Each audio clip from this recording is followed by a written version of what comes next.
de supervisión. Vamos a aceptar. ¿Les parece si vamos preparándonos ya? Creo que ya son las 7. ¿Listos? ¿Listas? Okay.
Buenas noches a todos los presentes.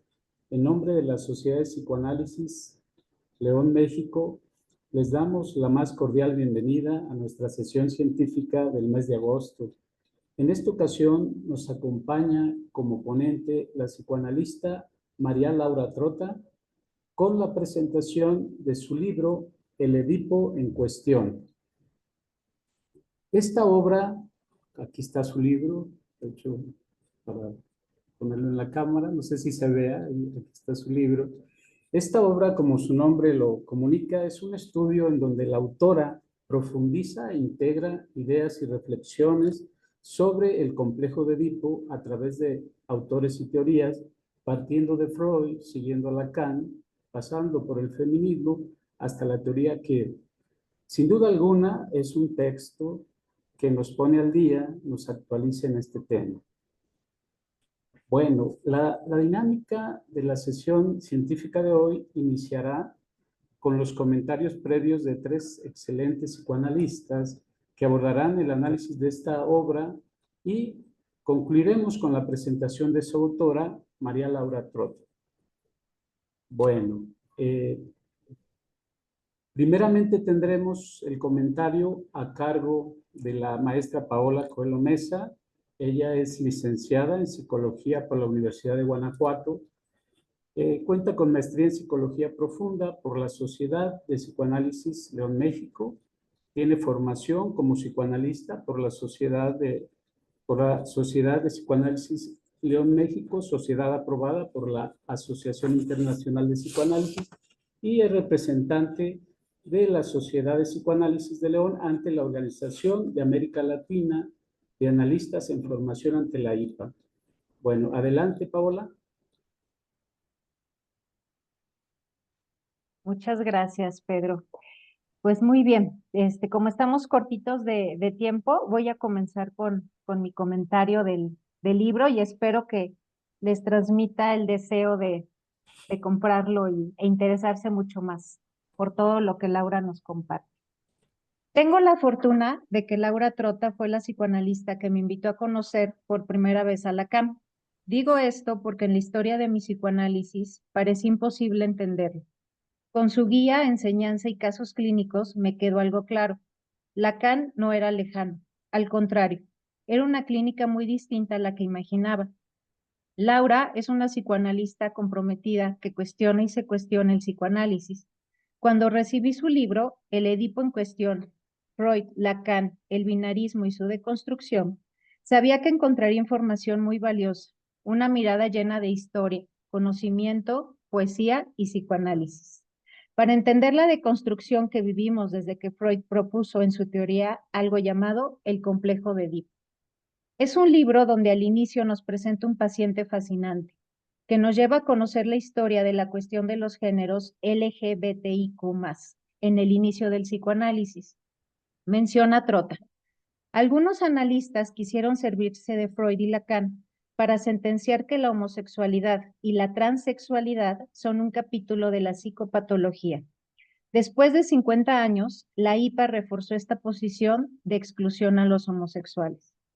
Si bien esta era una mirada que prevaleció, también hubo otra fracción de analistas que no compartían esta visión y siempre cuestionaron y al final dividieron la sociedad psicoanalítica.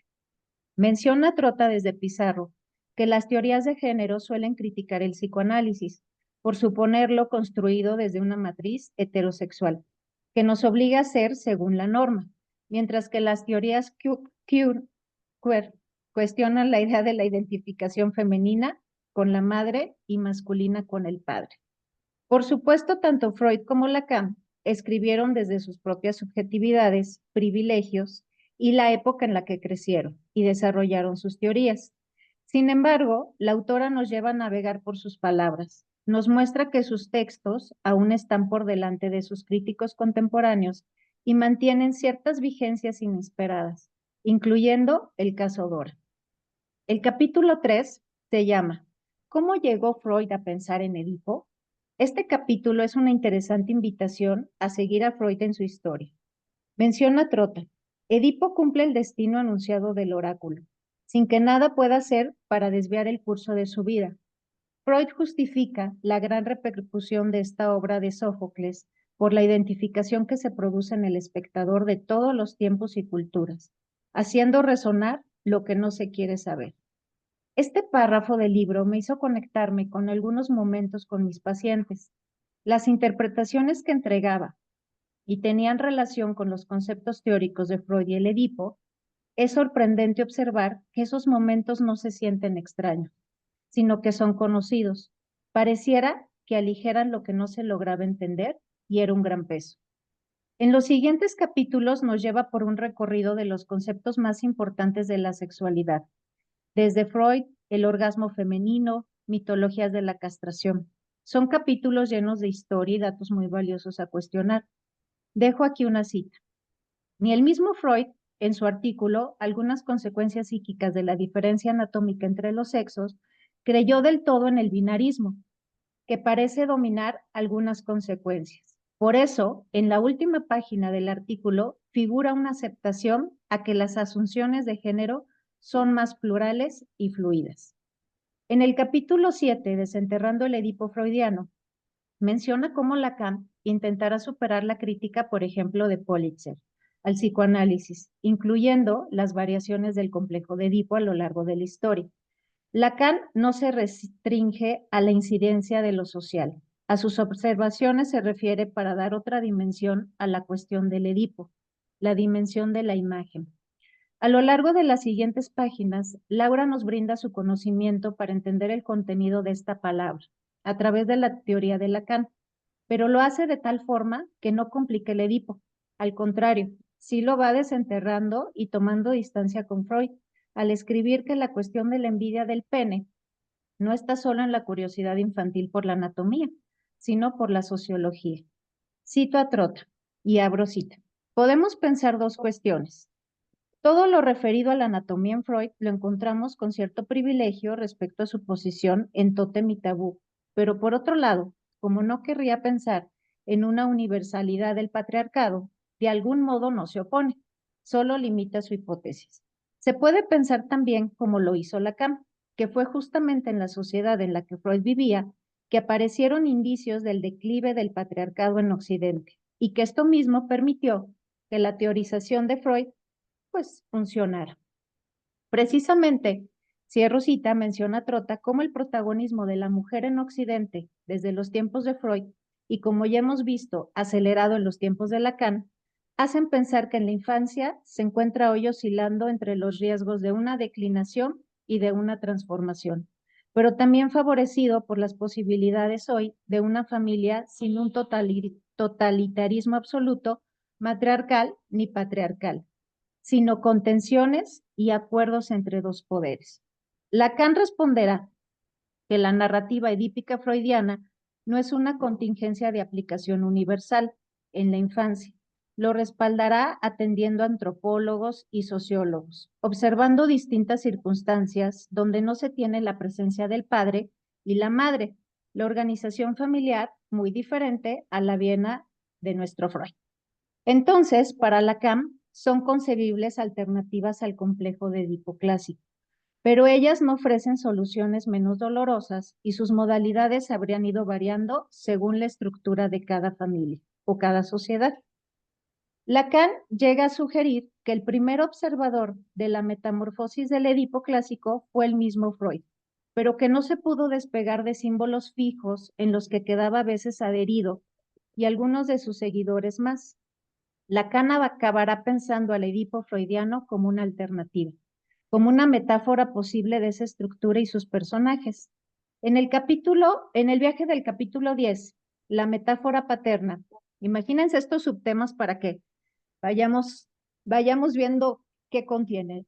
No siempre es el del padre la función paterna, la nominación de la función paterna, el lugar del deseo de la madre, y si la metáfora paterna aplicara exclusivamente para la familia burguesa. Los dejo con un pedacito de este capítulo, donde Laura retoma el trabajo de Guélinier, que realizó investigaciones sobre este tema en comunidades africanas, y dice: llegamos a la conclusión de que el complejo de Edipo existía en la población africana, pero que las condiciones de su represión no se presentaban de la misma manera que en Europa. Cierro cita. Entonces, hasta aquí vemos cómo lo social, la época, las formas de crianza, la posición de la madre y el padre, las represiones de la sociedad irán formando las características especiales del complejo de Edipo. Estos y más interesantes datos nos presenta en este capítulo, que nos ayudan a entender lo que será el capítulo 11, los 3 tiempos lacanianos del Edipo. Menciona la autora cómo para Lacan no se toma solo en cuenta lo que el niño era para el otro. Lacan pregunta, ¿qué somos en relación a ese deseo del otro? Comenzando desde el primer absolutismo del otro materno. Posteriormente señalará cuáles fueron los puntos de mayor fricción con el psicoanálisis en general y desde Lacan de los años 50, deteniéndose en 2 temas principales: el de sus consideraciones a propósito de las pulsiones sexuales y las llamadas fórmulas de la sexuación. A partir de aquí, en los siguientes capítulos, habla sobre el estudio de género queer, del automatismo biológico del instinto a la ensortijada de la pulsión. Algunas concepciones importantes de estos capítulos, por ejemplo, mientras lo gay se opone a lo heterosexual, lo queer se opone más ampliamente a las normas, a las fuerzas de normalización que regulan la conformidad social. Hasta el siglo XXI relacionaban siempre el psicoanálisis con una psicopatologización de la homosexualidad y a otras identidades sexuales, y se ligaba la sexualidad a la heterosexualidad y a la estructura familiar heterosexual, pareja heterosexual como norma, como normalidad y como normatividad, y al Edipo como una construcción ideológica y política. Sin embargo, a Freud y Lacan los toman de forma aparte.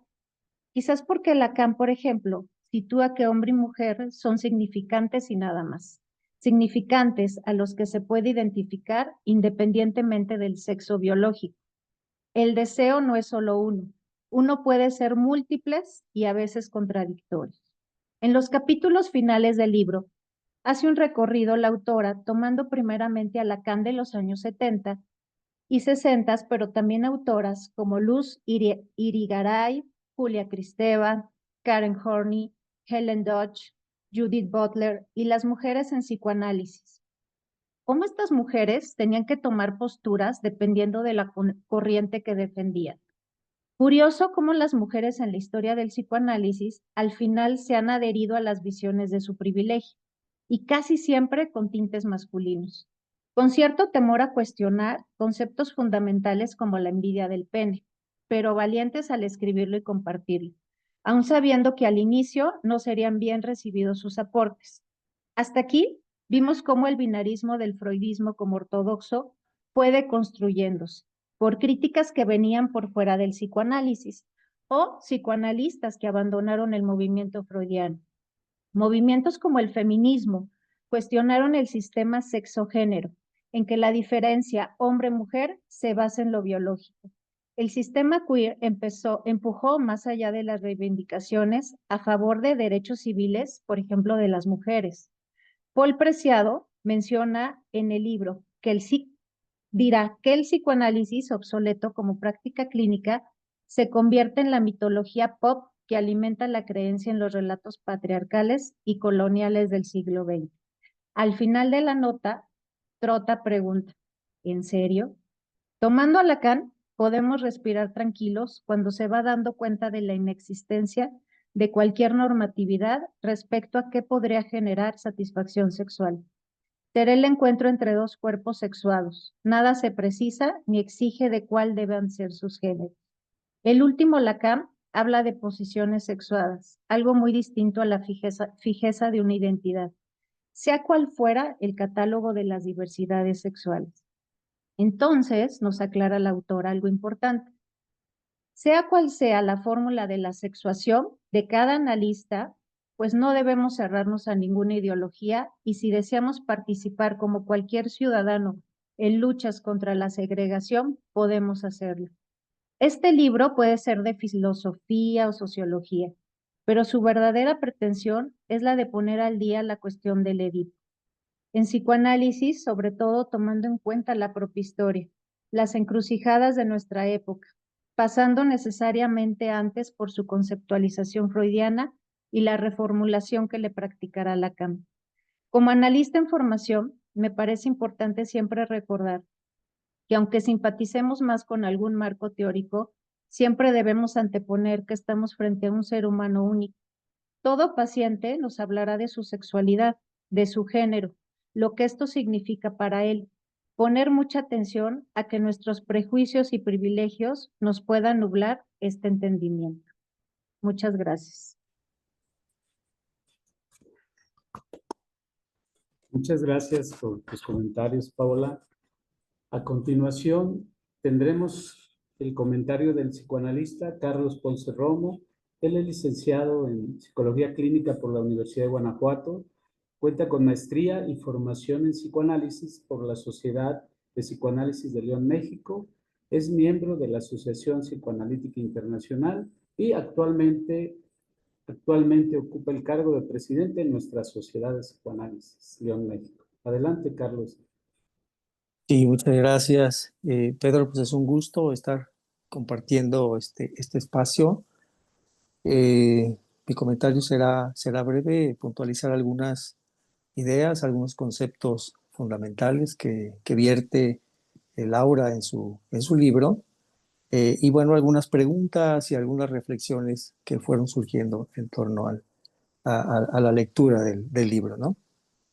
Bueno, comienzo. En esta obra, el Edipo en cuestión, Freud, Lacan, el binarismo y su deconstrucción, la autora María Laura Trota nos invita a acercarnos al complejo mundo de la sexualidad.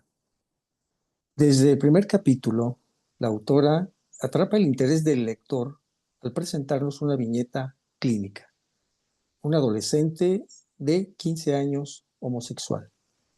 En la medida en que transcurren las líneas que describen la historia del joven adolescente y su situación de vida, van surgiendo pensamientos y preguntas en varias líneas, ya que es la madre del chico quien solicitó la consulta. ¿Lo lleva debido a su homosexualidad? ¿Querrá que la terapeuta le cambie? ¿Estará presente un conflicto entre la madre y el joven debido a su preferencia sexual? ¿Representará para la madre un conflicto y en qué grado la preferencia sexual de su hijo? Desde estas primeras ideas, la autora nos muestra lo complejo que pueden resultar estas cuestiones. Además del tema acerca de las preocupaciones y ansiedades de una madre o los padres ante la sexualidad de sus hijos y lo que esto puede representar al pertenecer a dos generaciones distintas. Lo anterior me llevó a pensar en lo frecuente de estas situaciones en las familias de hoy, las transiciones que éstas deben realizar en aras de lograr la aceptación, el entendimiento y la tolerancia. Creo que estamos en una época en que existe muchísima información en torno a la sexualidad y que las más de las veces nos llega sin acierto ni concierto, generando gran confusión, sesgos o peor, desinformación. Es curioso pensarlo de esta manera cuando hace solo unas décadas la bibliografía en general y psicoanalítica en particular resultaba escasa en relación a este tema. Al respecto, cito textualmente un párrafo del manuscrito. Dice la cita: recuerdo que a finales de la década de 1990 padecí personalmente por esta ausencia de referencias psicoanalíticas. Estaba en el inicio de mi práctica profesional y me incorporé al equipo de un hospital de enfermedades infecciosas en donde el SIDA seguía como una epidemia mortífera. Entre los internados encontré con mucha frecuencia sujetos que pertenecían a los que hoy se cobijan bajo el paraguas LGBTIQ+. Ellos se encontraban tan marginados por la sociedad como por la bibliografía dominante con la que me venía formando como psicoanalista. Me parece que este párrafo refleja muy bien lo que vivíamos y sentíamos por aquel entonces quienes empezábamos a atender pacientes, ya fuera en una institución o bien de manera particular.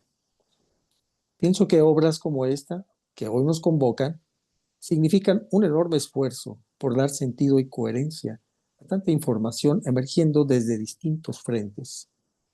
Es en este sentido que pienso que este es un libro muy esclarecedor.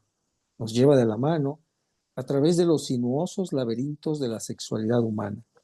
Su lectura aporta una mirada profunda y a la vez amplia respecto a este tema tan de actualidad.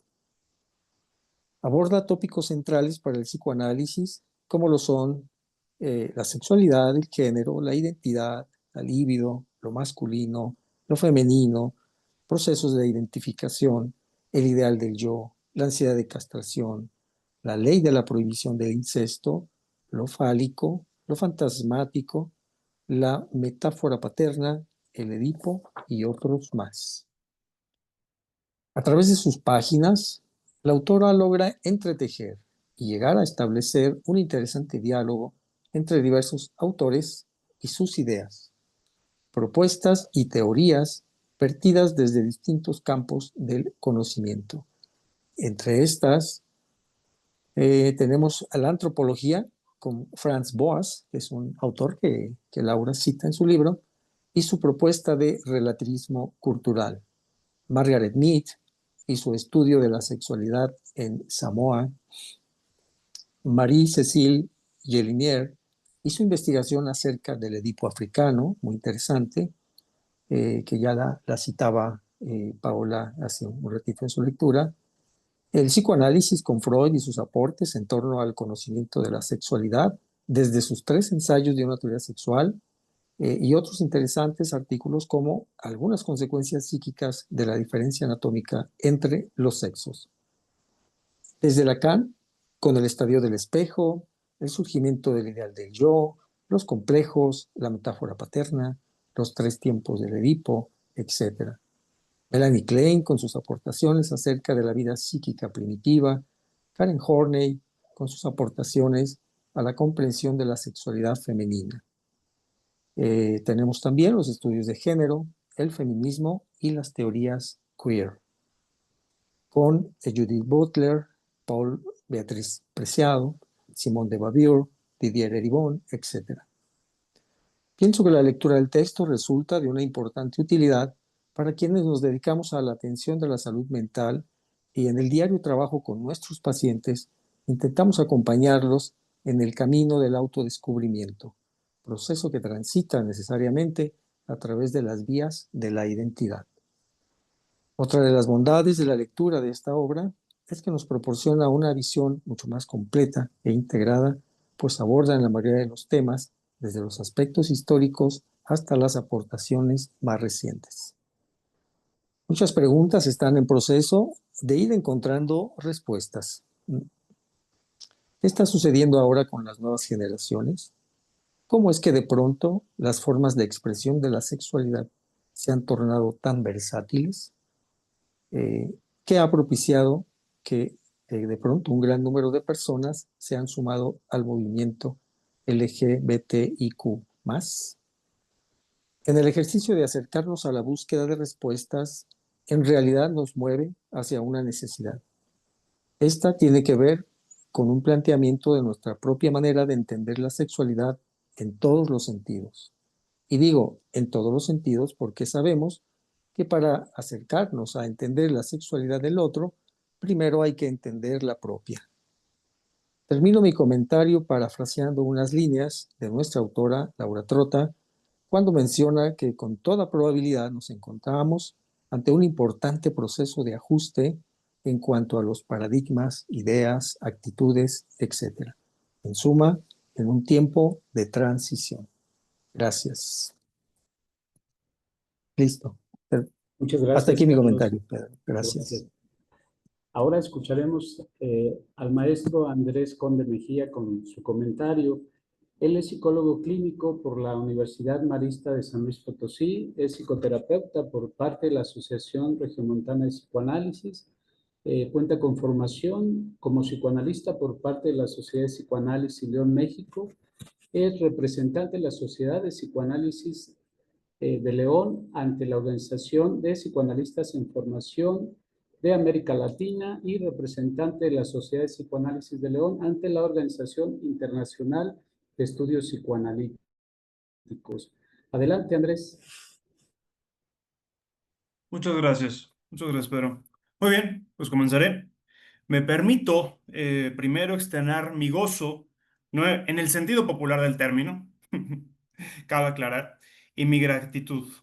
Ahí sí, en el sentido kleiniano, al estar compartiendo esta mesa en conjunto con mi compañera de formación, Paola, el presidente de nuestra querida sociedad, Carlos, que también fue nuestro maestro, compañero y actual colega, y a quien reconozco como mi maestra no solo por el tiempo que nos dio en las arduas tareas de acercarnos a Lacan, sino en este momento también, ya que las palabras, afectos y didáctica que nos mostraste aún revolotean en mi esquema conceptual referencial operativa. Gracias a nuestra querida Laura Trota. Muy bien, ahora pasemos a hablar de la obra que se postra ante nosotros, Edipo en cuestión del año 2024, publicada por la editorial Letra Viva. Nos entrega una lectura actual sobre ciertas preposiciones lacanianas. ¿Y a qué me refiero por actual? Actual sería hacer hablar el autor en turno, en este caso Lacan, pasando por las aportaciones clásicas de Freud, ante las problemáticas que nos enfrentamos como analista en esta, nuestra contemporaneidad. En este caso, haciendo una crítica al binarismo de género y una posible relectura, más allá de una visión naturalista, una lectura a partir de cómo el sujeto se constituye como una cadena de significantes, o en términos en los cuales yo me siento más cómodo, como una narrativa que permite la emergencia de un sujeto en un contexto particular, no identitario y o adaptativo, sino como una posibilidad de lenguaje, en el sentido de Paul Riquet, pensaríamos de la identidad y pasaríamos más bien a una ipseidad, entendida como que el sujeto hablante no es algo estático. Y esto quiere decir que las estructuras sociales que albergamos muchas veces limitan la expresión de subjetividades que no se identifican con la norma. Y no confundir esta última con la ley, por favor. El 17 de noviembre del 2019, el filósofo queer Paul Preciado se presentó ante 3.500 psicoanalistas reunidos en las jornadas internacionales de l'École de la Cause Freudienne, o sea, la Escuela de la Causa Freudiana, para presentar su conferencia Yo soy el monstruo que os habla, donde expuso la idea que el psicoanálisis ha marginado en sus teorías al sujeto trans o, en el caso de Preciado, queer. Y al ponernos con tantos adjetivos de tipo nosológico como son el Edipo negativo, el orden del órgano en psicoanálisis, en vida de pene, como muchos otros conceptos que orillan a ver al sujeto trans como una estructura casi obligatoriamente de tipo psicótico y o borderline. El texto, poderoso en su forma, mm, poderoso en su forma, de expresión y erudición gigantes por parte del autor, quien por cierto relata que asistió a varios procesos psicoanalíticos, dice al final: desde aquí hago una llamada a la mutación del psicoanálisis, a la aparición de un psicoanálisis mutante, a la altura del desafío histórico y del cambio del paradigma que estamos experimentando. Este reto no es solo para los analistas franceses, sino para todos los analistas del globo. En una transformación, una mutación, cabe decir que esta palabra proviene del latín mutatio y se refiere a una alteración basal o de forma ejemplar en el ADN. Y la invitación de Preciado no es ingenua, es a la confrontación de un psicoanálisis que se fraguó al fulgor de un siglo, donde las ciencias duras y naturalistas estaban como el alfa y el omega. Y al día de hoy, el avance en las teorías de desarrollo, nuevas visiones filosóficas y culturales, como el de la hipermodernidad o el posthumanismo, las ciencias hermenéuticas y los avances en la teoría queer, encabezados por personajes como Preciado, Lamas y Butler, dan una renovada visión del panorama actual, pero también un reto para nosotros, analistas, que no se trata de rendir pleitesía a estas otras ciencias como algunos otros analistas pueden llegar a caer en. No, sino en un diálogo constante y, como decía Félix Guattari, tener puntos de fuga que permiten la emergencia de un psicoanálisis que esté a la altura del malestar contemporáneo. Y en este podemos decir que el texto de Laura Trota, que está aquí atrás de mí, aquí lo estoy señalando, busca encararse a los problemas de esta contemporaneidad. El camino que toma Trota es hablar de un primer Lacan, el de la familia, que habría de presagiar no solo el futuro del psicoanálisis, sino de la cultura, al notar la caída del padre, por lo menos del padre como ente biológico, y establecer que se reconoce en el gran capítulo de la metáfora paterna que no es un varón quien siempre tiene que ocupar el lugar de la ley. Puede, pero no es una cuestión obligatoria. Así, el complejo de Edipo victoriano pasa a ser una narrativa en la cual se necesita que por lo menos se cumplan tres roles: el infante falo, la figura materna que deberá ser también castrada y la figura de la ley, es decir, la figura paterna. La relectura del falo como una triple entidad simbólica imaginaria y la inaccesible en apariencia real vino a dar un giro que no solo en psicoanálisis, sino en Occidente, al punto que justamente, por ejemplo, personalidades como Butler, principal exponente en Norteamérica de la teoría queer, usa las bases de forma privilegiada en su teoría. Las bases de Lacan, me refiero. A su vez, se hace un recorrido sobre la historia del movimiento LGTBIQ+, y de cómo las luchas realizadas no solo vinieron a mover los cimientos de los saberes científicos, desde Grecia, los castrati, el movimiento Pride, el movimiento queer. La autora logra dar cabida tanto a la crítica hacia el propio psicoanálisis, pero también reconociendo las posibilidades de que el barco que hemos dejado de lado, es decir, a muchas poblaciones por tacharlas en automático de psicopatológica, y el texto viene a ponerle palabra a un pensamiento que he tenido en mi cabeza desde hace mucho tiempo. Como sabemos que nos dedicamos a la clínica, no solamente psicoanalistas, los pacientes de la comunidad, especialmente los pacientes trans y queer, presentan actualmente síntomas que van desde defensas psicóticas hasta los llamados vacíos mentales descritos por Lutemberg. No obstante, la responsabilización de estos sujetos, de estos cuerpos, hacia su mundo interno es redireccionada en el texto a una posible reflexión. ¿Es que estos pacientes son así, son internamente así? O más bien, sus síntomas son una respuesta a un entorno tan furtivo que, a pesar de los supuestos avances de nuestra cultura, estos sujetos siguen siendo marginados y señalados, o como diría Preciado, han pasado a ser el lugar de monstruos. Como analistas sabemos que mientras el sujeto esté ante el trauma, ya sea shock acumulativo, usará las defensas que tenga a la mano para poder sobrevivir. El texto es un recordatorio de una historia, la historia del movimiento LGTBIQ+, y que muchas veces, sobre todo en mi caso, un analista cis, entendido como un analista cisgénero, heterosexual, varón, blanco, podemos llegar a omitir. De igual forma, el analista de forma implícita o explícita podría retraumatizar al paciente si no es consciente de su condición política, que ahora sí, en el sentido lacaniano, goza. El último punto que mencionaré de mi lectura de este texto fue la reflexión que Trota hace si puede haber un psicoanalista o analistas con perspectiva de género. Mi postura anterior, antes de leer el texto, es que un analista no puede tener una ideología clara. Eso sería dejar de lado la propia meta del análisis. La reflexión del texto me fue en sumo reconfortante y lo dejo en las letras de la autora. Citamos a Trota. Cuando unos psicoanalistas se anuncian actualmente que su práctica es con perspectiva de género, empleando una etiqueta que viene de los estudios queer, no hay por qué alarmarse. Es una forma con la que esperan tener llegada a la demanda de análisis de aquellos que hasta hace no tanto tiempo eran rechazados por los prejuicios. Esta nueva perspectiva es entonces el resultado de un largo camino casi centenario de diálogo del discurso psicoanalítico con su propia práctica clínica, con las ciencias de su época, con los feminismos y la irrupción y legitimidad de nuevas sexualidades. Cierro cita. Este libro no es solo un recordatorio histórico, ni tampoco solo una ardua revisión semántica de conceptos psicoanalíticos que han sido implementados por discursos del poder para alienar sujetos. También es la esperanza de poder romper esos esquemas, anquilosados por ideologías que nos han permeado como cultura en Occidente. Este libro es un recordatorio de cómo podemos ayudar al sujeto a comprender su dolor, al sujeto queer, al sujeto trans, al sujeto gay, al sujeto bisexual, sin olvidar que queriéndolo o no, hemos sido poco atentos a sus necesidades, a su dolor y a su angustia. Gracias. Muchas gracias, Andrés, por el comentario.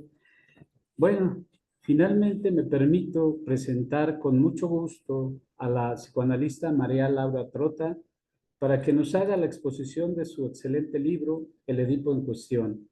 Pero antes me permitiré presentar su currículum. Ella es psicoanalista, miembro titular didacta de la Asociación Psicoanalítica Argentina, miembro de la Asociación Psicoanalítica Internacional y miembro de la Federación Psicoanalítica de América Latina. Es codirectora del Grupo de Formación en Psicoanálisis, Margen Psicoanalítico desde el 2017. Es coenlace en Comité de Mujeres y Psicoanálisis, COWAP, APA, desde el 2024. Es miembro de la Comisión de Investigación de Total por periodos del 2017, 2019 y 2019-2021. Y pues es autora del Edipo en Cuestión, Freud, Lacan y su binarismo y deconstrucción, que es el que estamos ahora viendo.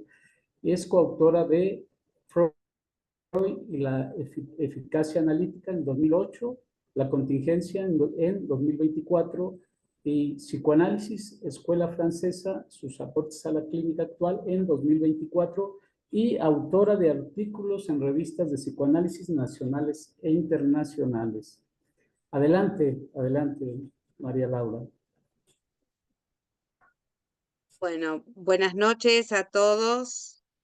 Muchísimas gracias a los que se acercaron a conectarse a este Zoom y también gracias a los colegas de Argentina que están conectados. Es muy tarde, así que lo valoro muchísimo.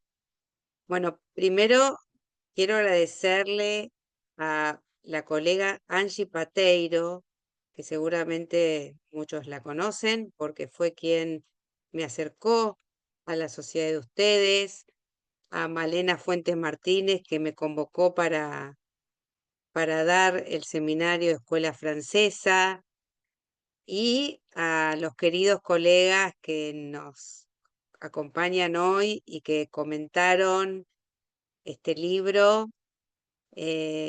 Bueno, Paola Coelho, Andrés Conde, Carlos, que hoy es el presidente de la sociedad, y también estuvo con nosotros en esa oportunidad Brenda Cardona. Fue una cursada muy interesante para mí porque aprendí mucho de ellos y estuvieron muy interesados y leyeron mucho y lecturas complejas.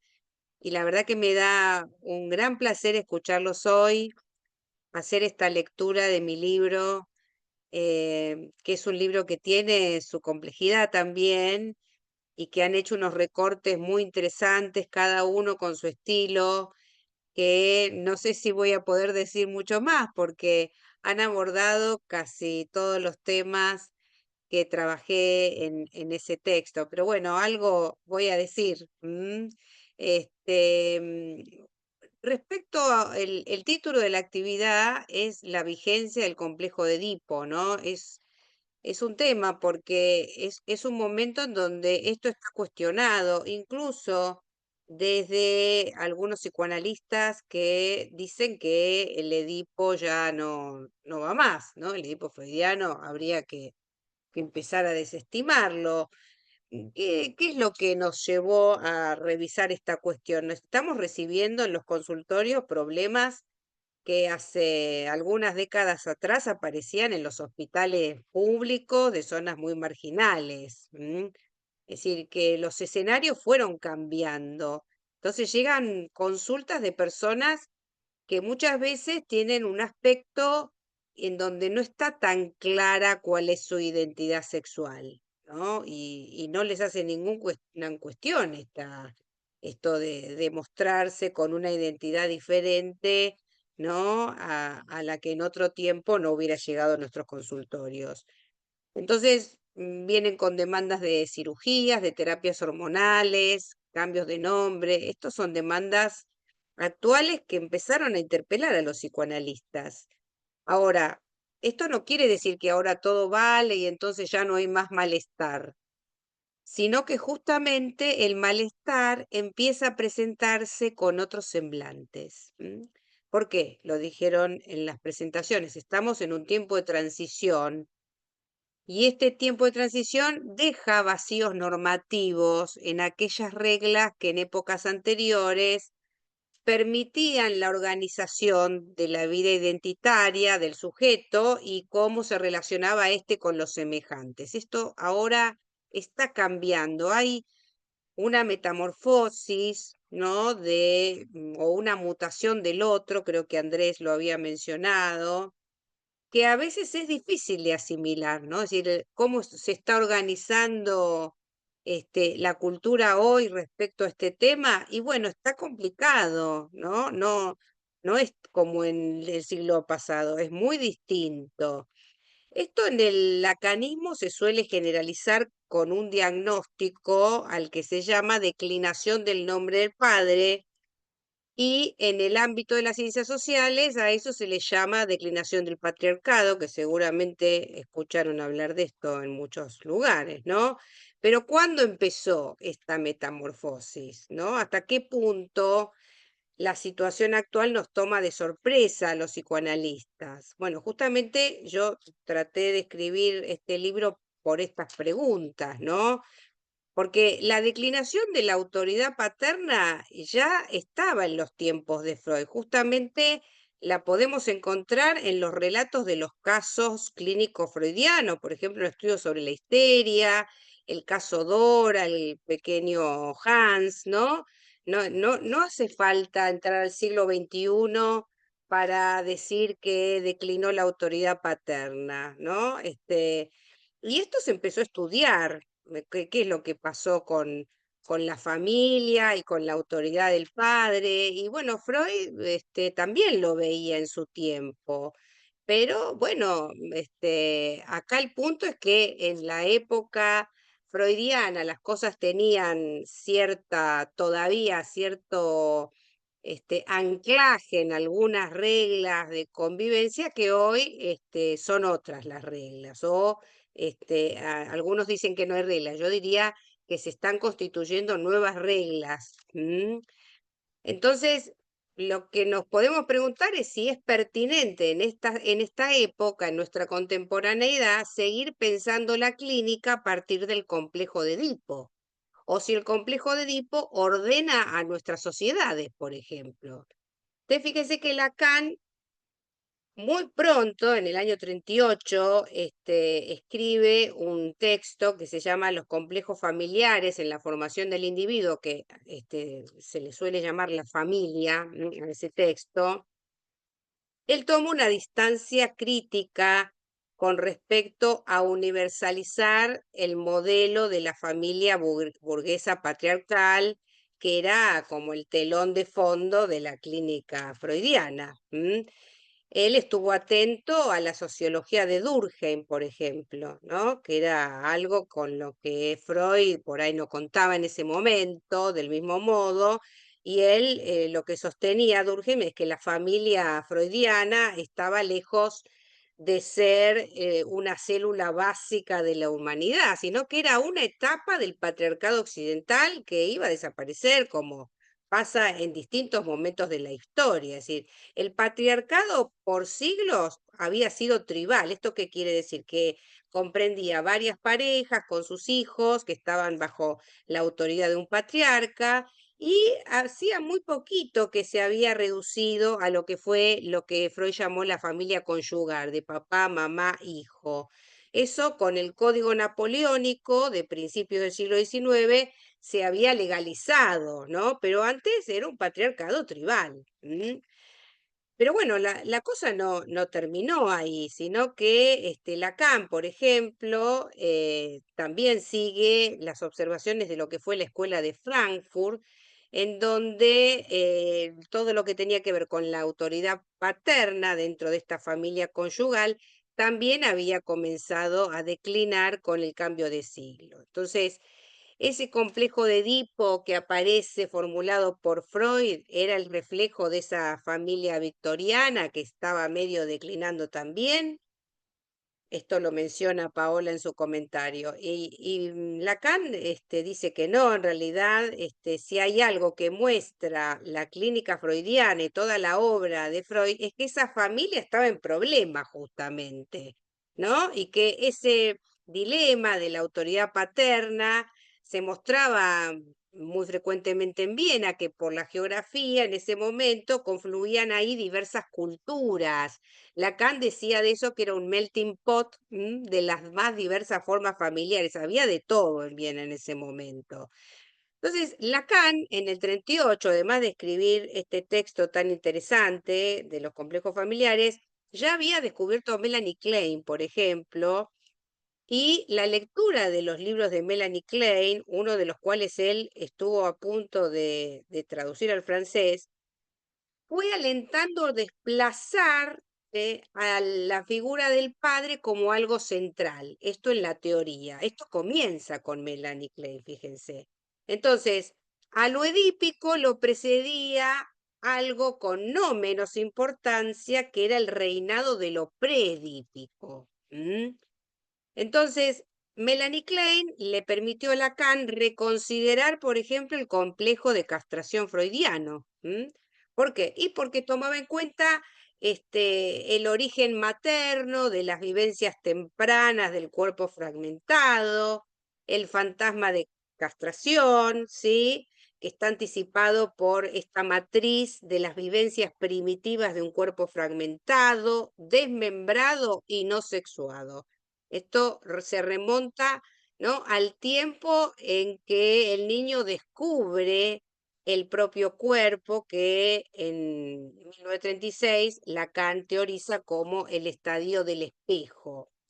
Es decir, que tiene un origen muy anterior al descubrimiento de la diferencia sexual, que Freud lo ubica un poquito más adelante, ¿no? Entonces acá, con Melanie Klein, y Lacan lo toma esto de Melanie Klein, hay que empezar a considerar esos momentos anteriores a que la nena y el nene descubran el genital cortado, ¿no? Digamos, hay algo anterior que tiene efectos en la subjetividad. Quizás algunos de los que están aquí escuchando todavía no han tenido la oportunidad de leer estos textos de Lacan, pero bueno, quizás si quieren acercarse, bueno, mi libro es una posibilidad de ir acercándose a estos textos o de ir descubriendo, bueno, este recorrido que fue siendo Lacan como para arribar a lo que después vamos a mencionar y que ya lo trajo Paola también y también los demás exponentes. Entonces, como les decía, el Edipo clásico freudiano, bueno, tenía toda una fecundidad cultural por el tema de de la transmisión de los ideales, perdón, pero eso no desaparece, ¿no? Ni es algo que, digamos, se va a imponer, ¿no? Sino que, justamente poder tomar en cuenta lo predípico, ¿sí? Que no es que Freud no lo toma, pero Lacan le da una importancia distinta, explica un poco toda la psicopatología, ¿no? Y cómo la psicopatología tenía que ver o era el resultado de los diversos desenlaces de la guerra de la madre y el padre, o del matriarcado y el patriarcado, si quieren, ¿no? Entonces, empieza como una especie de dialéctica confrontativa que surgen de algunos párrafos de este texto de Lacan del 38, en donde, digamos, Lacan parece aceptar que la familia paternalista sería como la más apta para que el sujeto acceda a lo social con represiones más moderadas, ¿no? Digamos, y mayores posibilidades de sublimar. Pero no la recomienda como remedio social, no, no es que dice, ah, bueno, no, entonces dejemos el patriarcado porque así la gente sale neurótica. Y hay algunos casos de perversión, otros de psicosis. No, de ninguna manera, ¿no? O sea, él está observando que hay una caída de la autoridad paterna y que esta caída de la autoridad paterna aumenta la prevalencia de la psicopatología, pero eso no quiere decir que Lacan esté diciendo que lo mejor es el patriarcado. Simplemente está describiendo un fenómeno que ve en la clínica. Entonces, lo que ya veía Lacan es que la versión del Edipo freudiano más clásico empieza a declinar y es inevitable. Y lo que recomienda es que empecemos a tener en cuenta esto, ¿eh? Entonces ya empieza a pensar que hay alternativas al relato freudiano y que esas alternativas no son menos dolorosas. Esto es importante tenerlo en cuenta. Entonces, la estructura familiar de cada sociedad no va a dejar de variar, ¿no? Ahora nos encontramos con estructuras familiares distintas que en otro tiempo. No es que desapareció la familia conyugal, sigue existiendo, pero tenemos familias monoparentales, pluriparentales, ¿no? Casamientos de personas con el mismo sexo, hijos que llegan por vientre subrogado, es decir, las posibilidades de armado de familias, donde el sujeto siempre tiene la necesidad de un armado familiar, es diversa a la familia que encontrábamos en el momento que Freud escribe su obra. Por ejemplo, en la década del 70, Philippe Soler le decía, lo escuchó a Lacan decir, ya verás, no olvides, el padre desaparecerá. Fíjense qué fuerte. Entonces, digamos, también lo que sitúa Lacan es que el mismo Freud, cuando daba cuenta de sus casos, lo que estaba mostrando en cada uno de sus casos eran todas las variantes y desviaciones de un Edipo clásico, ¿no? Fíjense, si pensamos en Dora, aparece la señora K, el señor K, ¿no? La mamá de Dora que tenía la psicosis del ama de casa, es decir, no era que Dora iba a tener una identificación con la madre como se supone que debería haber sido si la mamá de Dora hubiera sido la partener del papá. Era la esposa, pero el deseo del papá de Dora estaba en la señora K, no en la mamá de Dora. Entonces ahí ya vemos, ¿no? Que hay una tipia, digamos, de lo que sería un complejo con, digamos, con una pureza que en ningún caso existe. ¿Se entiende? Entonces, esto también lo veía Freud.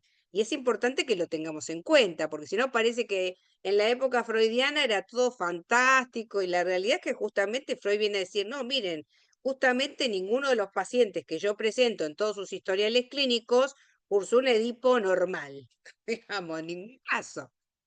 Y después está, que a mí me parece muy interesante que lo tengamos en cuenta, todos los aportes de las psicoanalistas mujeres, ¿no?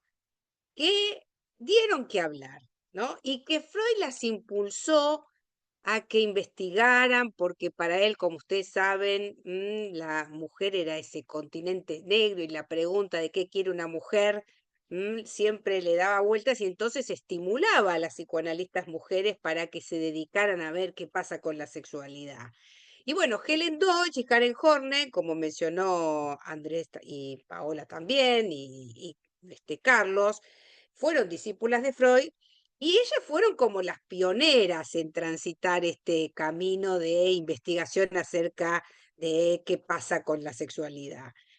Y bueno, yo en el libro destaco un debate muy resonante que hubo entre Helen Dodge y Karen Horney, ¿no? Y en cómo, digamos, Karen Horney, que es quien finalmente funda lo que es el famoso culturalismo que llevó a Estados Unidos, presenta algunas posiciones bastante divergentes con la freudiana. Por ejemplo, Helen Deutsch, que era la que estuvo más cerca de Freud, digamos, se separó, pero no tanto, hablaba de naturaleza femenina. Y en esto sí se pelearon un montón con Karen Horney, ¿no? Y bueno, también dieron pie a que estas concepciones de Deutsch, por ejemplo, de pensar en una naturaleza femenina, fue muy criticada por las feministas del siglo XX y del siglo XXI, como Betty Friedan o Elizabeth Badinter.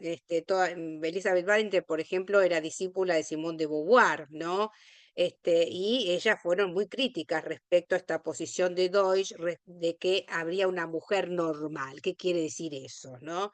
Entonces, así es que lo que es comentado como binarismo freudiano, que no era tan binarista Freud, pero bueno, se le adjudica, ¿no? Que era binarista, de esa ortodoxia freudiana, diría yo, se fue deconstruyendo por las críticas que vinieron principalmente por fuera del psicoanálisis y también por aquellos psicoanalistas que se fueron separando de ese Freud más clásico. Y bueno, es a partir de la década del 70 en donde los márgenes sociales que excluían a las diversidades sexuales comenzaron a ampliarse y entonces, por ejemplo, los homosexuales empezaron a luchar por obtener los mismos derechos que los heterosexuales. Se querían casar, tener hijos, armar familias y, por ejemplo, incluso se prestaron a que les hagan peritajes en Estados Unidos entre los años 73 y 1995. Les hicieron estudios a los homosexuales para que se pudiera evaluar, por ejemplo, sus aptitudes para la paternidad, ¿no? Un desastre, pero esto se hizo y ellos querían tener los mismos derechos que los heterosexuales y permitieron esto, ¿no? Bueno, empiezan los feminismos de fines del siglo XX, de que a criticar al psicoanálisis de que es el causante de la repartición binaria de los sexos, de que haya hombres y mujeres, ¿no? Y estos feminismos alentaron la caída de ese modelo de mujer que propiciaba el discurso patriarcal como un estereotipo más fijo, si quiere, por ejemplo, la muñeca Barbie, si quieren, la mujer estilo Barbie, ¿no? Donde se ubicaba diferencia entre hombre y mujer, ¿no? Y esos prototipos fueron declinando, fíjense. Ahora también se habla de masculinidades, ¿no? El hombre gamma, el hombre beta, el hombre no sé qué, ¿no? Es decir, hay distintos tipos incluso de masculinidades que tienen que ver con toda esta dialéctica y estas luchas de los feminismos para que la mujer empiece a tener otro lugar en la sociedad. Entonces, estos feminismos lograron conquistas importantes, ¿no? Porque, bueno, la mujer accedió, por ejemplo, al derecho al voto, al aborto, a tener igualdad salarial en el mundo laboral y un montón de cuestiones que van mostrando que la mujer no es inferior al hombre. Entonces, esto hacia el siglo XXI se va acentuando y con las redes sociales aumenta su eficacia y empieza a visibilizarse, por ejemplo, todo lo que tiene que ver con la violencia de género.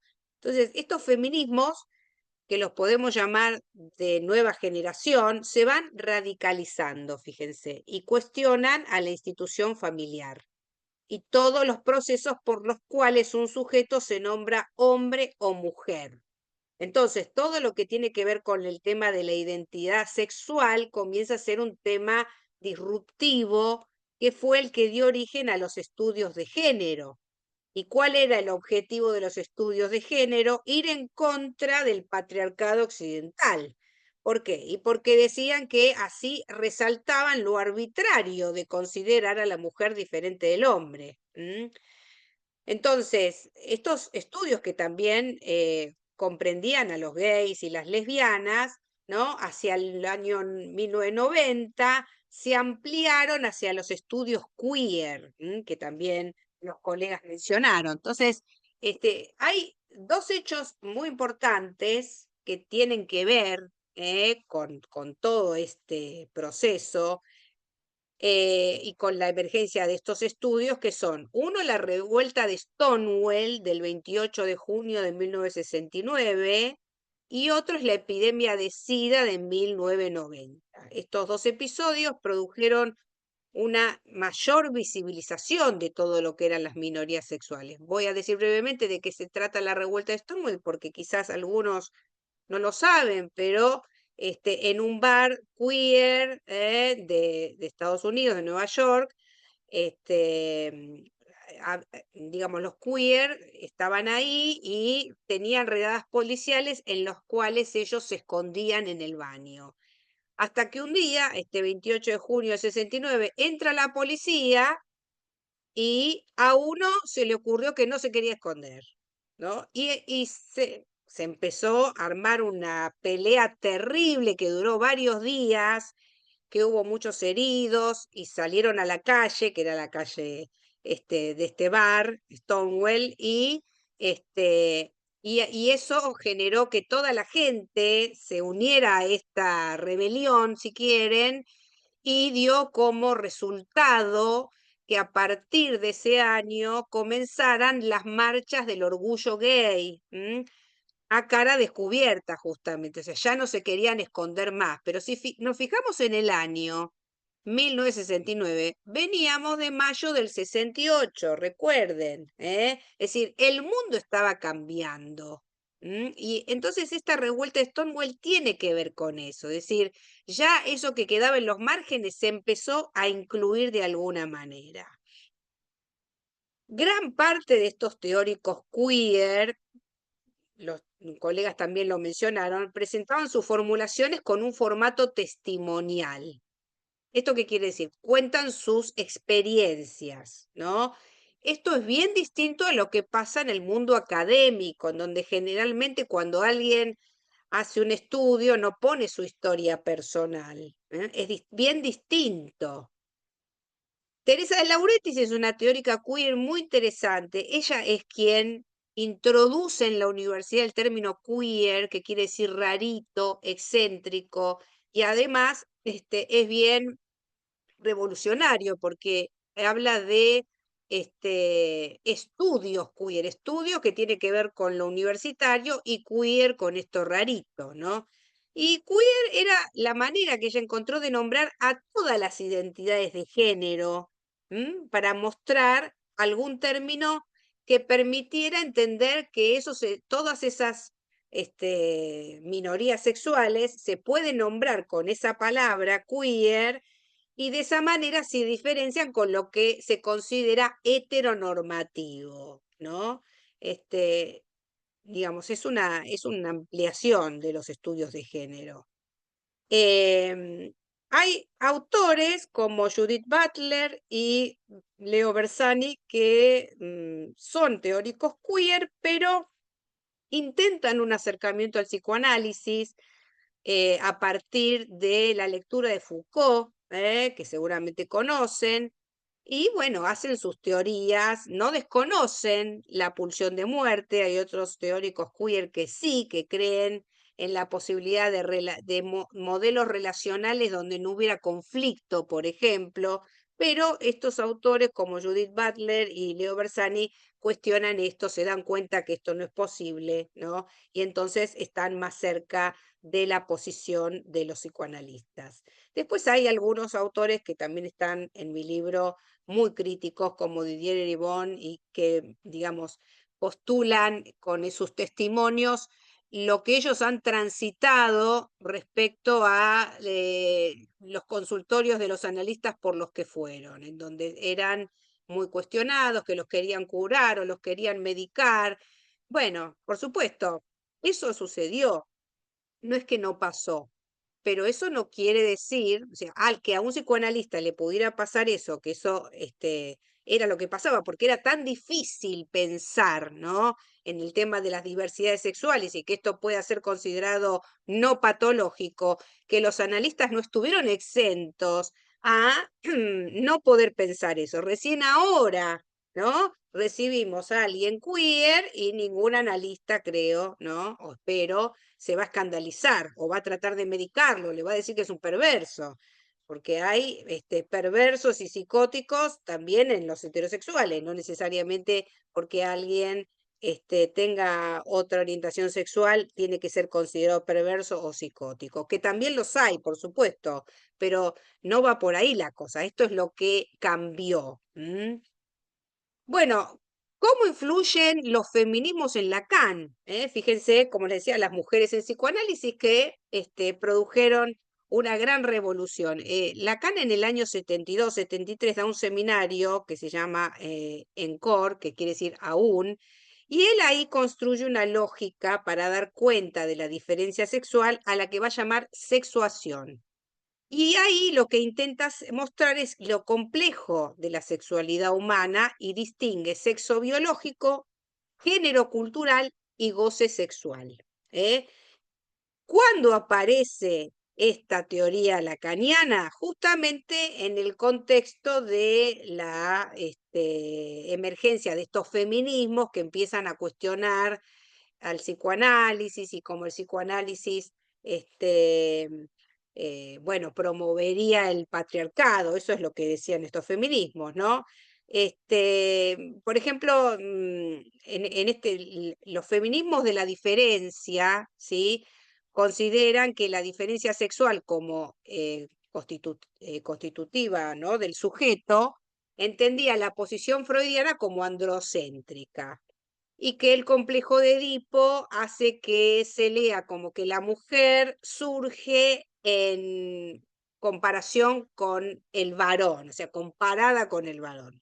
Entonces, ¿quiénes son representantes de estos feminismos? Bueno, Julia Kristeva, por ejemplo, nuestra colega Paola hizo un gran trabajo sobre esta psicoanalista muy interesante, Lucy Garay, ¿no? que pertenecían a lo que se llamó el colectivo de la librería de Milán, con Luisa Muraro y Alessandra Bocchetti, que fueron representantes que estaban inspiradas en la filosofía de Carla Lonzi.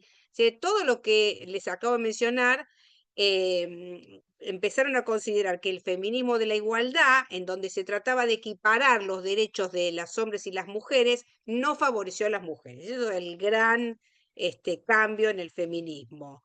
Entonces, lo que proponen es que hay que entender el deseo femenino y que para entender el deseo femenino, que lo consideran distinto al deseo masculino, tiene que cambiar el paradigma, ¿no? Inclusive hablan de inconsciente femenino, por ejemplo, ni Lacan ni Freud van a pensar en un inconsciente con género, es, ¿no? El inconsciente y la libido, tanto este feminismo la considera femenina, que hubiera una libido femenina y masculina, y Freud y Lacan consideran que la libido es masculina. Bueno, este es un punto de discusión como tantos otros, ¿no? Pero acá el tema es que Lacan responde a todas estas críticas con las famosas fórmulas de la sexuación, que es algo bastante complejo, pero que en definitiva trata de correrse un poco de esta diferencia entre poner hombre y mujer, ¿no? Sino que incluiría a todas las posibilidades de eróticas que un sujeto puede llegar a experimentar. Entonces, para Lacan, asumir una posición sexuada tiene que ver con cómo alguien transita el Edipo y la correlativa entrada a la significación fálica. Entonces, atravesar el Edipo, esto es un aporte interesante de Lacan, marca con la castración todos los objetos antes privilegiados. Por ejemplo, la demanda del seno es castrada por el capricho del otro. ¿Esto qué quiere decir? Cuando la mamá da el pecho, La madre le da una significación al llanto del bebé y dice, tiene hambre, pero se le ocurrió a la mamá. Podría ser que el chico llore porque le duele un piecito, porque tiene frío, no sé, pero la madre dice, tiene hambre. Acá esto, a esta significación que le da la madre, le llama capricho del otro, con este primer objeto. La demanda de las, digamos, el acese, que sería la etapa siguiente, es un objeto demandado por el otro, ¿no? Los padres le empiezan a pedir al niño, ay, a ver, hace caquita, hace pis en la pelela, ¿no? Resulta este objeto castrado por el control voluntario del niño. El niño retiene o expulsa, fíjense. Y después hay otros dos objetos que propone Lacan, es una propuesta lacaniana, que son la mirada y la voz. Estos son castrados por las contingencias del encuentro con el otro. Es decir, cada sujeto en esa situación por la cual transita por el Edipo, habrá miradas y voces que tienen que ver con aquellos seres como la madre, el padre o sus sustitutos, ¿no? En donde a veces hay mucha mirada, a veces falta la mirada, a veces hay mucha voz, a veces falta la voz. Bueno, todo esto tiene que ver con la lectura de Lacan respecto de las pulsiones freudianas, en donde él va a subvertir el desarrollo de la sexualidad humana y la función de los personajes del Edipo clásico freudiano. Entonces, eso es un cambio muy importante. Pero estos temas no son solamente algo que nos preocupa a los lacanianos, sino que también entre los analistas de la IPA y de FEPAL se estuvo discutiendo siempre, ¿no? Yo me fui a buscar cuándo empezaron los debates con el Edipo. Bueno, ya cuando Freud escribe el Edipo hay debates, pero hubo, me acuerdo, unos trabajos que busqué del año 75, donde en APA hubo un congreso sobre el complejo de Edipo, y autores muy conocidos como Abadi, Fidia Sessio, Baranger, Lieberman, Garma, Raskowski, muchos daban testimonio de la importancia de este tema para el psicoanálisis, pero son trabajos en donde todavía lo que es la diversidad quedaba más del lado de la patología. Ahora, ya cuando empieza el siglo XXI, por ejemplo, para el 2010, había un libro ya de diversidad sexual, donde 14 analistas de distintos países de Latinoamérica y también de APA, sobre todo psicoanalistas, pero hay algunos que son filósofos también, empiezan a recibir esta clínica y empiezan a hacerse trabajos. Y de ahí en adelante hasta hoy en día, un montón de congresos y jornadas en donde lo femenino, ¿no? La diversidad, es discutida, ¿no? Como algo en donde el Edipo, está presente. Entonces, es un hecho internacional que, como ven, lleva unos cuantos años, o sea que hay precursores de toda esta cuestión que seguimos discutiendo, por ejemplo, en esta mesa en donde hablamos de la actualidad del complejo de Edipo, y me parece que justamente que permanezcan los debates acerca de este tema muestra la vigencia y la actualidad que tiene el Edipo. Bueno, hasta aquí llegué, me gustaría escucharlos a ustedes ahora, les agradezco muchísimo esta posibilidad de presentar con los colegas este tema y bueno, espero que les haya interesado. Muchas gracias, María Laura, por tan interesantes reflexiones sobre los temas que aborda tu libro. Bueno, ahora damos espacio pues para el público en general. Quien guste preguntar, levanta su manita pues para ir viendo quién quiere, quién quiere participar. A ver, sus preguntas, reflexiones, comentarios.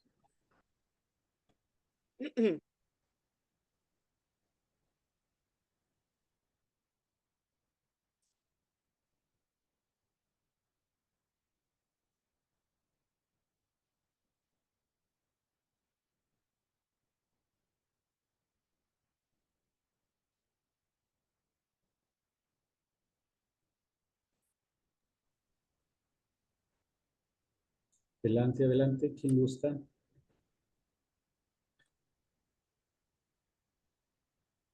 Hola, buenas noches. Una duda, ¿en dónde podemos adquirir el libro? La verdad, yo todavía aún no lo he leído. Estaba ahorita investigando pero no he tenido todavía el gusto de leerlo. ¿Cómo es tu nombre? Porque no sé quién habló. Soy Carmen Aldana. Ah, Mucho gusto. Carmen. Carmen, ¿cómo estás, Carmen? El libro se puede pedir por la editorial Letra Viva, que está en Buenos Aires, y ellos, si lo quieren en papel,